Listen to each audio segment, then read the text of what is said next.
Bismillah. Hai guys, bertemu kembali. Dalam episod kisah seram kali ini, aku akan menceritakan sebuah lagi kisah. Kisah yang aku akan sampaikan kali ini merupakan kisah seram sebenar atas kiriman sahabat aku yang dikenali sebagai Naim. Pengalaman seram diganggu oleh makhluk ini menghantui hidup Naim. Peristiwa ini juga menyebabkan Naim warded 2 hari di Hospital Arau. Kata Naim, kisah masa aku dekat UiTM Arau dulu. Kisah yang sangat-sangat akan aku lupakan sampai bila-bila. Sebab apa? Ni adalah first time aku jumpa hantu, yang real hantu depan mata aku sendiri. Tapi aku jajai. Dia juga amat dikenali oleh student-student di UiTM Arau ketika itu. Kerana kisah ini, pengalaman seram ini berlaku selepas Naim dan rakan-rakannya menonton sebuah filem seram dari Indonesia. Kita pun tahu Indonesia ni terkenal dengan kisah-kisah seram mistik. Hantu di dalam filem Indonesia ni sekali gila, macam real kalau kita tengok. So, untuk kisah kali ini, aku ingin menceritakan semula pengalaman Naim diganggu selepas menonton cerita seram dari Indonesia yang bertajuk Pengabdian Syaitan tahun 1980. Sebelum itu, Assalamualaikum dan selamat malam semua.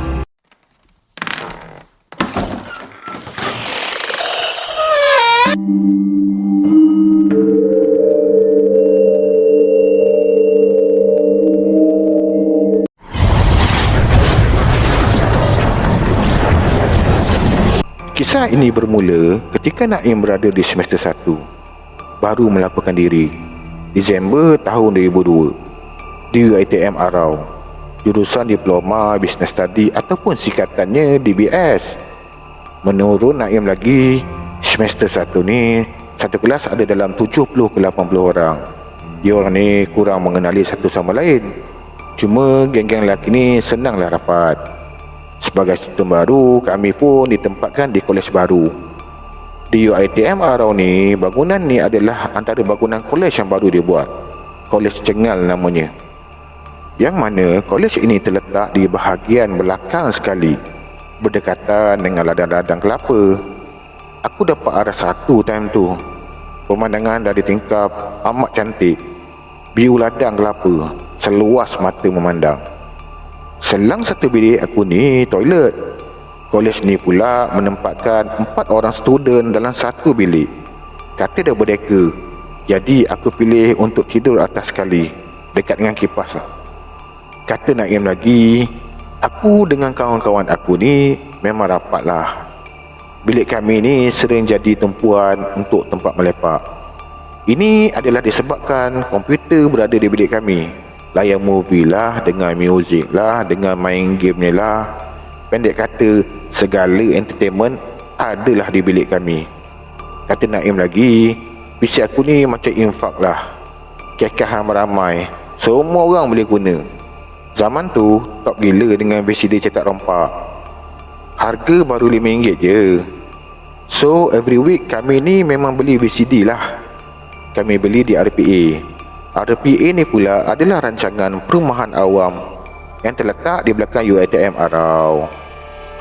Peniaga VCD ni berniaga dekat kawasan yang aku lalu ketika nak pergi makan di luar. Menurut Naim lagi, nak dijadikan cerita, satu hari ni aku nak sangat beli VCD, tapi cerita hantu lah. Aku dapat cerita hantu Indon. Tajuk dia Pengabdian Syaitan. Cerita hantu Pontianak Indon. Dapat dia VCD, aku pun rojakan kawan aku. Malam ni hampa main lepak bilik aku. Lepas isyak aku dia beli cerita seram. Kebetulan esoknya aku ada exam mat pula tu. Tapi sebab stres kan, mat apa barang mat, kita layan dululah movie. So malam tu semua kawan aku ni datang. Lebih kurang dekat 10 orang rasa malam tu. Aku pun macam biasa lepak dekat katil aku. Kawan-kawan pun layan kat bawah. Cerita Pengabdian Setan ni agak seram. Mana tak seramnya cerita hantu kan. Mengisahkan satu keluarga ni kena bunuh. Yang si perempuan ni jadi hantu. Tapi aku bukan nak cerita pasal perempuan tu. Aku nak cerita pasal pembantu rumah lelaki yang berlakon dalam cerita tu. Nama dia Wak Kartu.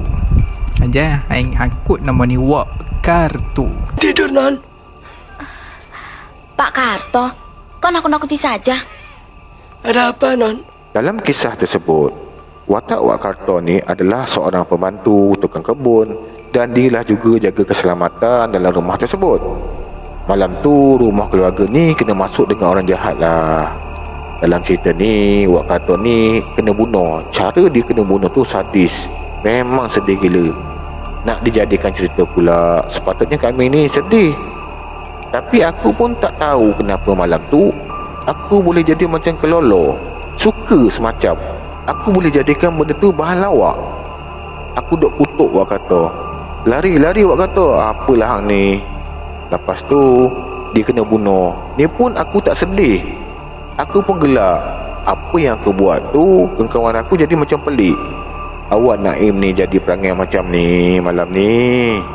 Aku pun tak tahulah kenapa perangai aku jadi pelik malam tu.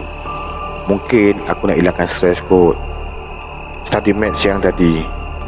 Okey, habislah cerita tu. Dekat pukul 10 lebih. Lepak berasak sekejap, kawan-kawan aku pun baliklah ke bilik masing-masing. Jadi dalam pukul 11 tu pun aku sambung study balik. Study. Tiba-tiba aku rasa belakang aku ni sangat sunyi. Padahal awal tadi bukan main riuh lagi. Rupanya roommate aku ni dah tidur. Cizul dengan si Jody dah tidur. Jam pula menunjukkan pukul 12.30 malam. Tutup lampu aku pun tidur lah. Bila nak tidur ni, aku pun tak adalah ingat nak baca doa. Terus tidur je. Tak sedar masa bila aku terlelap. Sampailah aku rasa, tiba-tiba aku rasa kaki dengan tangan aku ni kena pegang dengan kuat. Dada pula kena himpit. Susah betul aku nak bernafas. Mata aku masa tu tak boleh buka, kena tekan. Sakit sangat. Aku tak boleh buat apa-apa. Rasa mengelumpur nak bernafas. Aku sebut, apa ni? Aku pun jadi pelik lah. Tiba-tiba kedengaran bunyi suara bernafas di telinga aku, di sebelah kanan. Bunyi dia cukup kuat, seumpama bunyi orang tengah nazak bernafas. Aku fikir pasal apa ni mata aku tak boleh buka.